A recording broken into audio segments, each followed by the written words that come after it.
Bapak,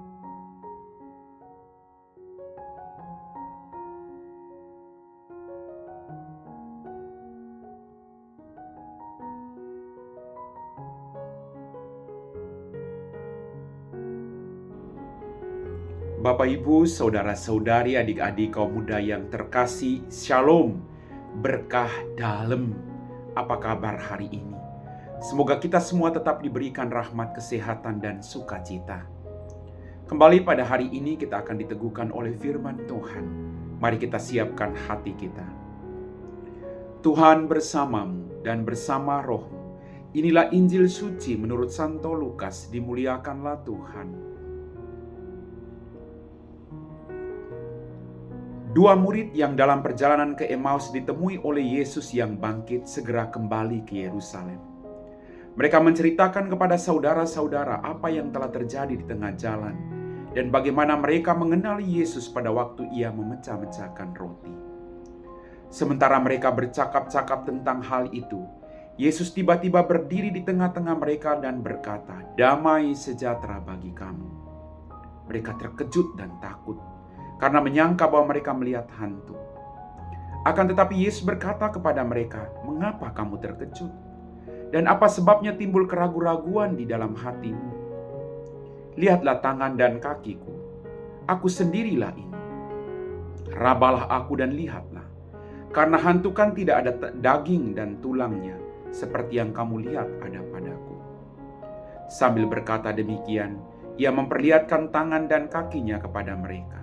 Dan mereka belum juga percaya. Karena girang dan masih heran, berkatalah Yesus kepada mereka, "Adakah padamu makanan di sini?" Lalu mereka memberikan kepadanya sepotong ikan goreng. Ia mengambilnya dan memakannya di depan mata mereka. Yesus berkata kepada mereka, "Inilah perkataan yang telah kukatakan kepadamu ketika aku masih bersama-sama dengan kamu, yakni bahwa harus digenapi semua yang ada tertulis tentang aku dalam kitab Taurat Musa, kitab Nabi-Nabi, dan kitab Mazmur." Lalu Yesus membuka pikiran mereka sehingga mereka mengerti kitab suci. Katanya kepada mereka, "Ada tertulis demikian, Mesias harus menderita dan bangkit dari antara orang mati pada hari yang ketiga. Dan lagi, dalam namanya, berita tentang pertobatan dan pengampunan dosa harus disampaikan kepada segala bangsa, mulai dari Yerusalem. Kamu adalah saksi dari semuanya ini." Demikianlah sabda Tuhan.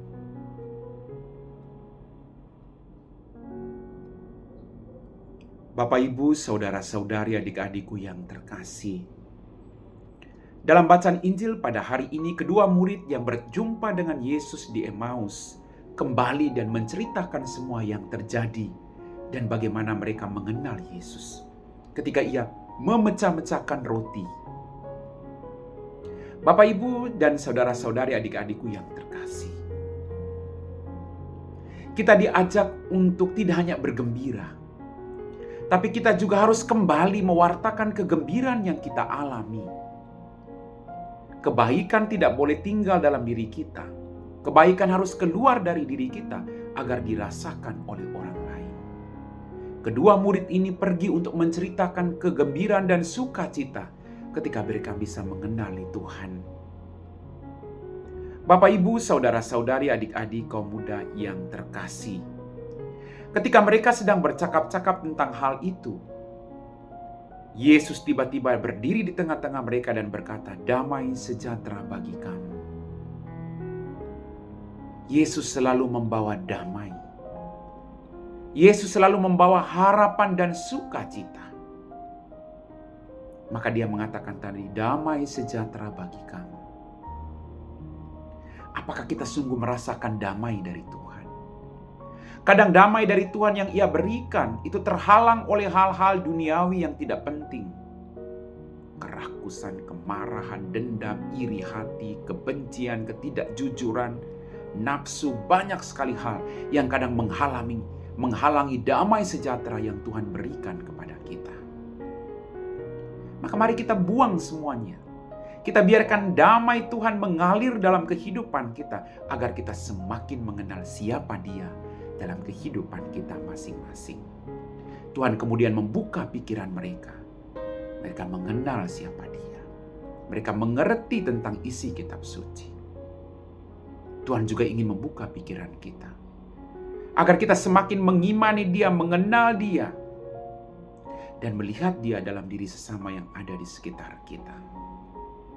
Bapak, Ibu, saudara-saudari, adik-adik kaum muda yang terkasih. Kemudian ketika dalam percakapan itu Yesus mengatakan, ada tertulis, Mesias harus menderita dan bangkit dari antara orang mati pada hari yang ketiga. Dan lagi, dalam namanya berita tentang pertobatan dan pengampunan dosa harus disampaikan kepada segala bangsa, mulai dari Yerusalem. Mari kita lakukan pertobatan mulai dari diri kita, agar kita bisa mempertobatkan orang lain. Kita bawa mereka semua ke dalam rangkulan belas kasih Allah yang sungguh menyelamatkan umat manusia. Amin.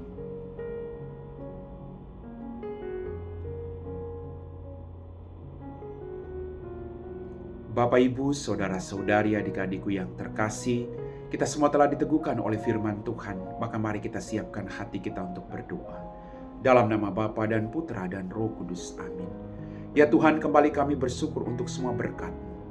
Ampuni dosa dan kesalahan kami. Pada kesempatan ini Tuhan, kami berdoa bagi mereka semua yang masih bekerja hingga saat ini. Berikanlah mereka rahmat kesehatan, kebahagiaan, rezeki yang secukupnya. Jauhkan mereka dari segala mara bahaya. Kami juga berdoa bagi orang-orang yang mencari pekerjaan, siapapun mereka Tuhan. Tolonglah mereka, agar mereka pun boleh mendapatkan pekerjaan untuk kebahagiaan mereka dan keluarga mereka.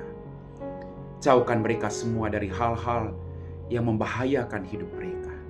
Kami puji Engkau Bapa, kini dan sepanjang segala masa. Amin. Tuhan bersamamu dan bersama Roh. Semoga kita sekalian diberkati oleh Allah yang Maha Kuasa, Bapa dan Putra dan Roh Kudus. Amin.